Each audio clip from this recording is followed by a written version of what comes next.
Se és trabalhador independente, tens uma pequena empresa, fazes alguns tipos de trabalhos freelancer, assim, estas coisas, e não sabes que há uma declaração trimestral para a Segurança Social, então se calhar tu podes ter um problema.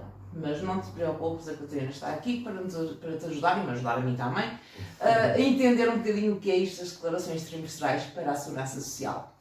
Anda daí, nós temos muito para te contar.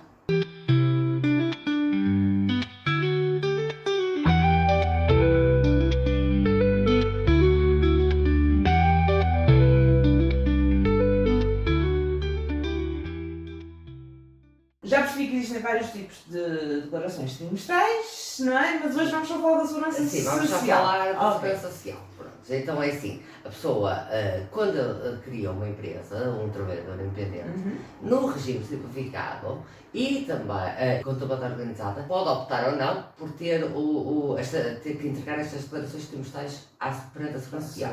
Mas quem está no regime simplificado é obrigado a entregar. Ou seja, o que é que acontece? Acontece quando uma pessoa está a iniciar a atividade, a pessoa está no primeiro ano, está isenta. Mas imagina que a pessoa cessa a atividade e volta a voltar a ter atividade. O que acontece? Isso chama-se reinício da atividade. Ao fazer um reinício da atividade, automaticamente já fica abrangido por contribuir para a Segurança Social. Depois, então, quem abre a atividade e quem já depois passou de um ano de isenção, o que é que acontece? É uma das obrigatoriedades agora, que antigamente não era assim, mas agora é.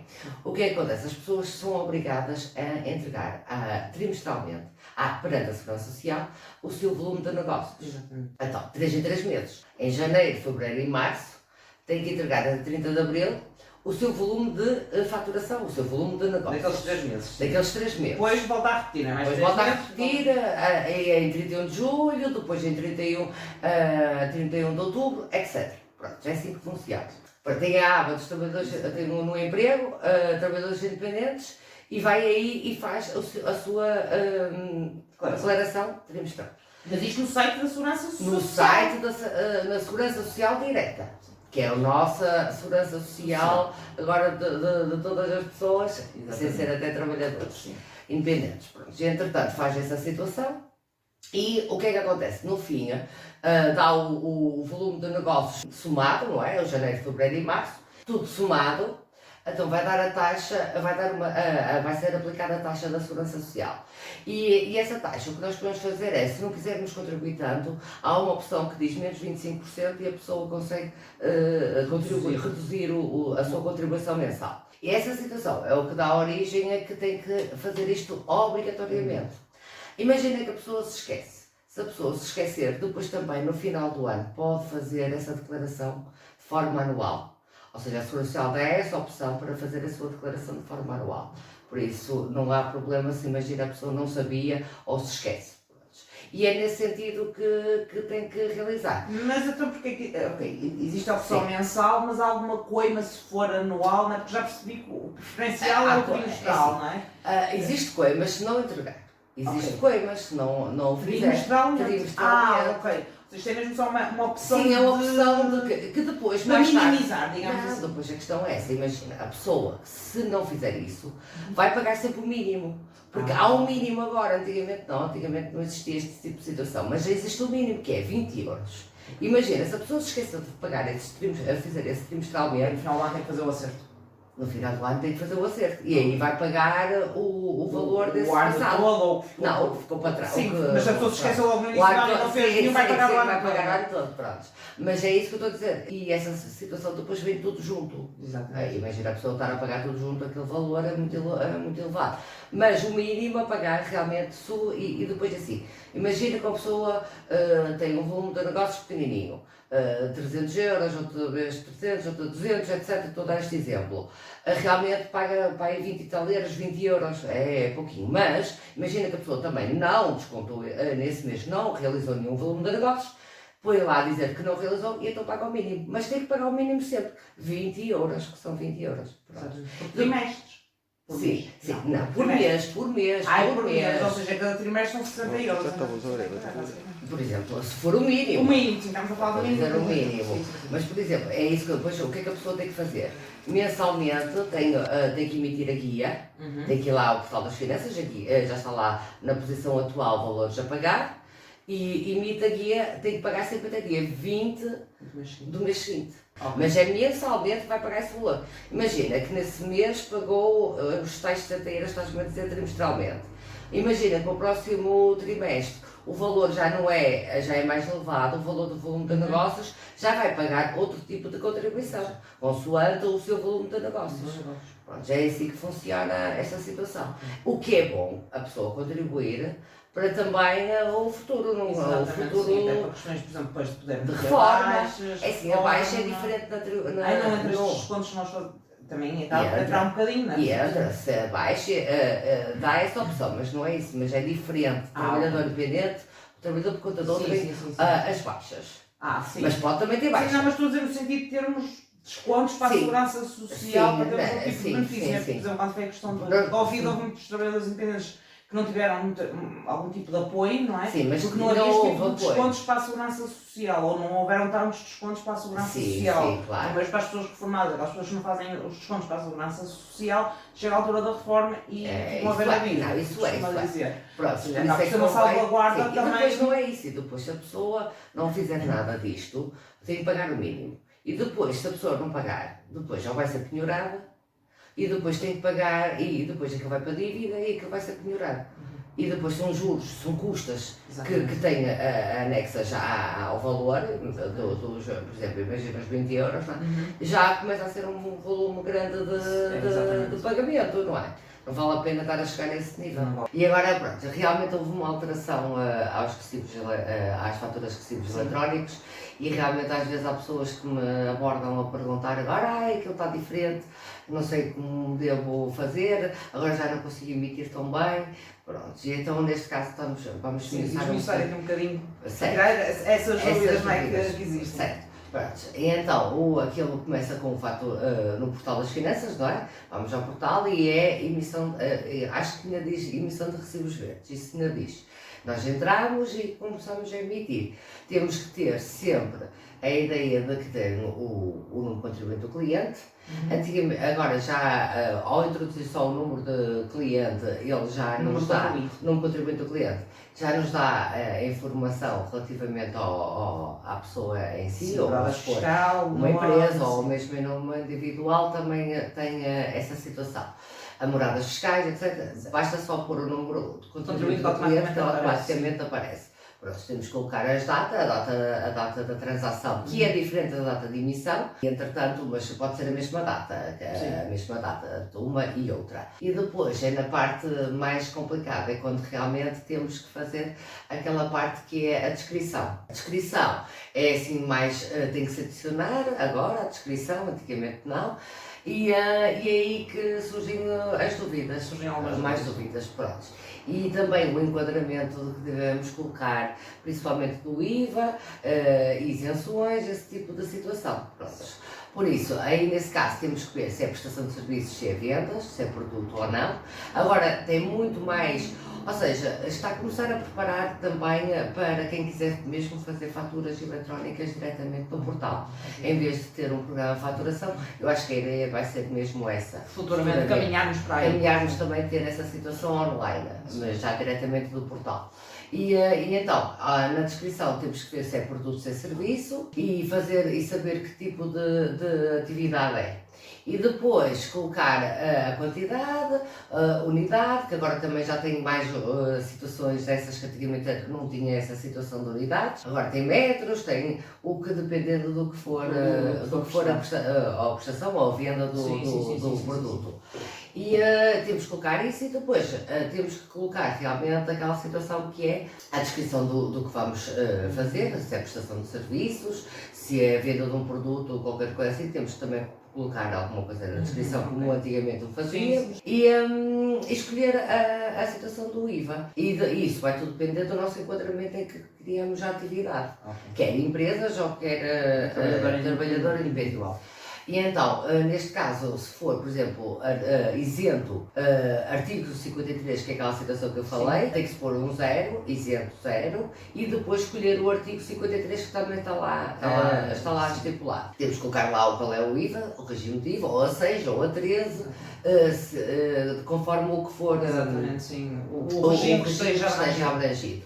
E depois fazer guardar. A seguir é que tem a parte de retenção na fonte.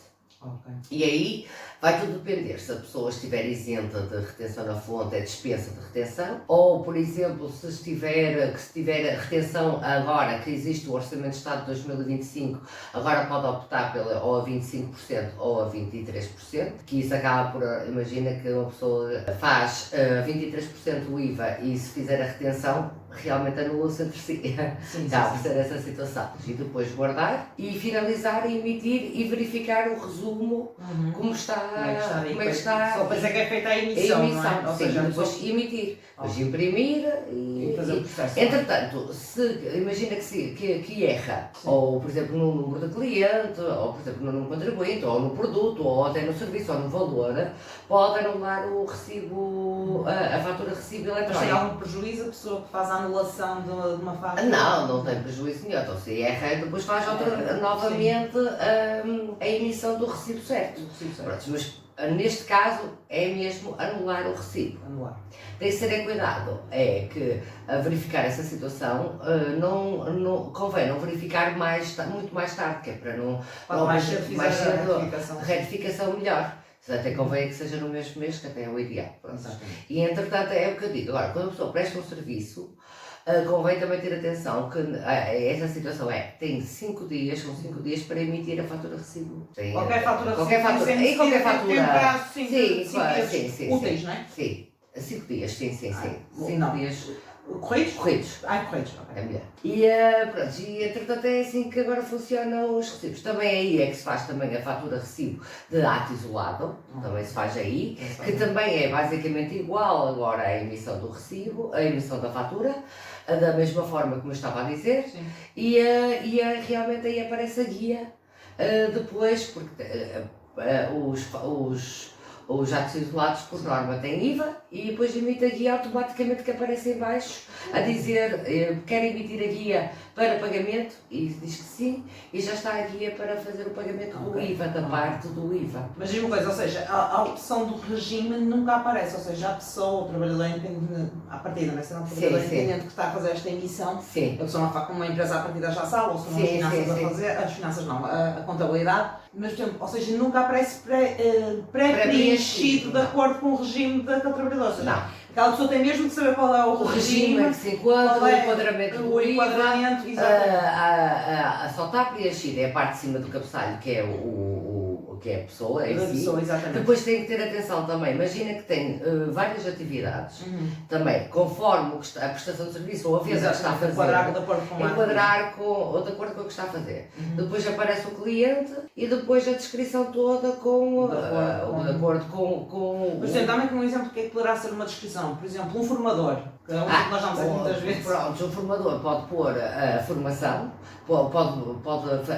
escolhe a prestação de serviços, por exemplo, e tem que colocar na descrição, por exemplo, a formação que deu e quantas horas às vezes que deu. É uma informação mas mais genérica, então não precisa ser assim muito especificada. Por exemplo, um marceneiro põe que é, por exemplo, construção de um guarda-roupa, de um ou seja, é mais ou menos isto. E depois também existe aquela situação que é a autoliquidação, que é para a prestação de serviços na área da construção civil, também existe a autoliquidação, em que o IVA é pelo adquirente, mas isso pronto, são áreas que já são mais contabilísticas. Mas por norma é quase prestação de serviços, a maior parte das pessoas.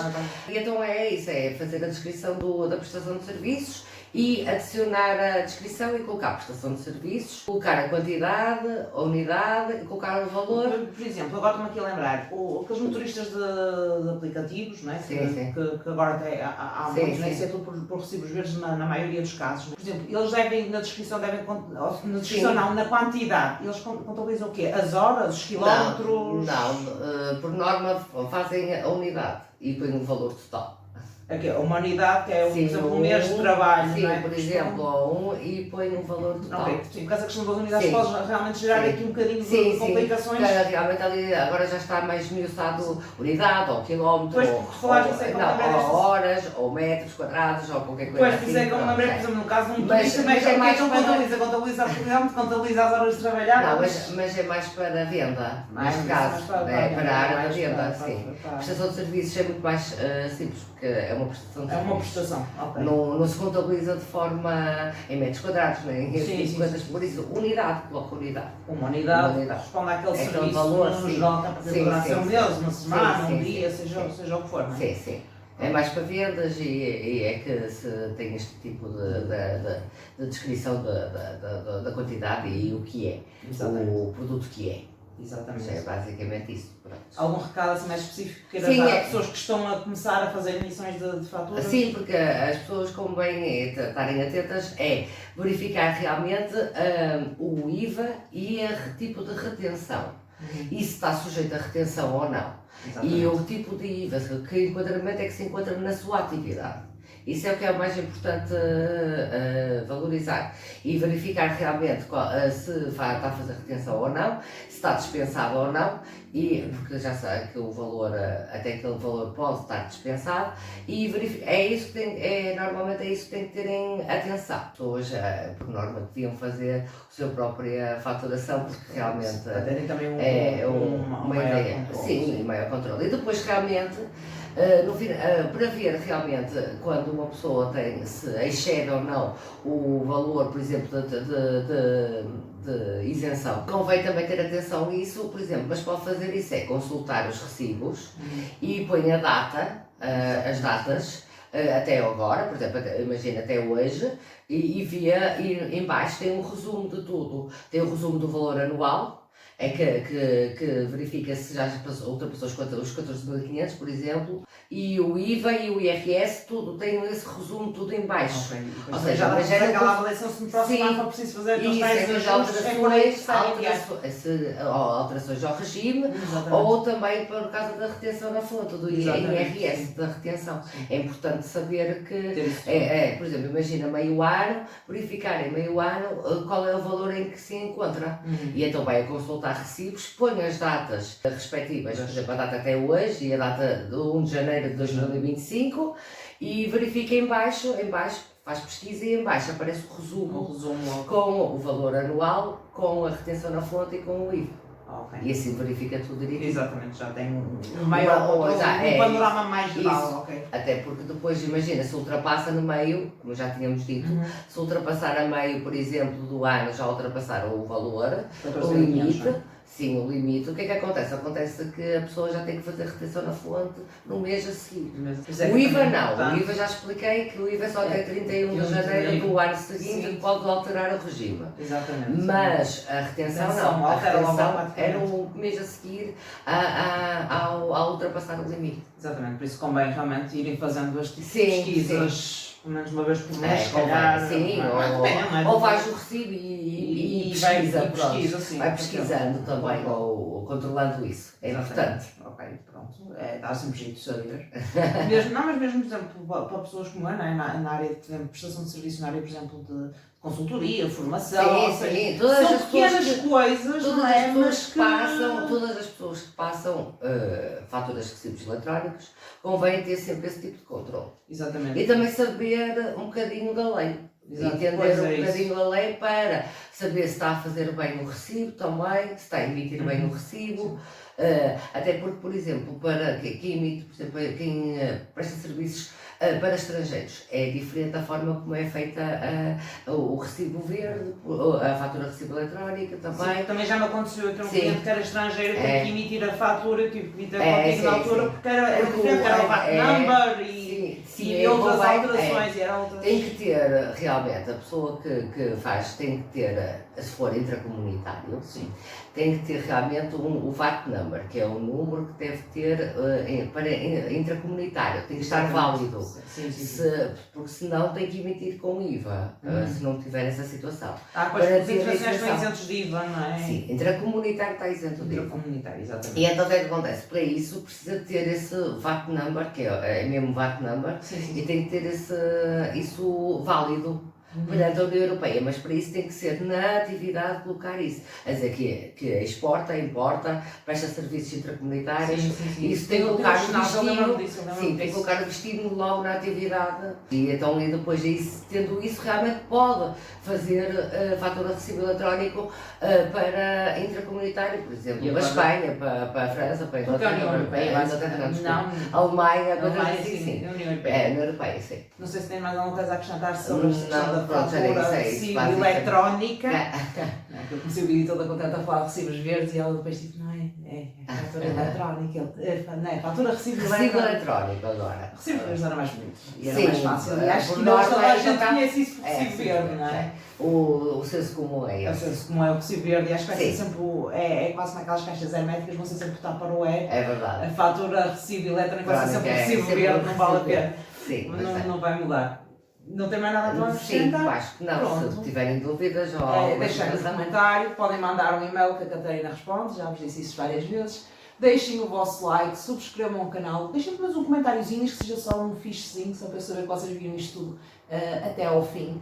Como vocês sabem, o canal tem vários tipos de conteúdos, além da rubrica Números e Impostos. Também temos aqui conteúdos de estilo de vida, organização, produtividade, tudo realmente para vos simplificar a vida e evitar algumas dores de cabeça, muitas vezes desnecessárias, no caso, por exemplo, das finanças. Por isso, já sabem, subscrevam o canal, então deixem o vosso like e nós vamos ver nos próximos vídeos. Tchau! Tchau!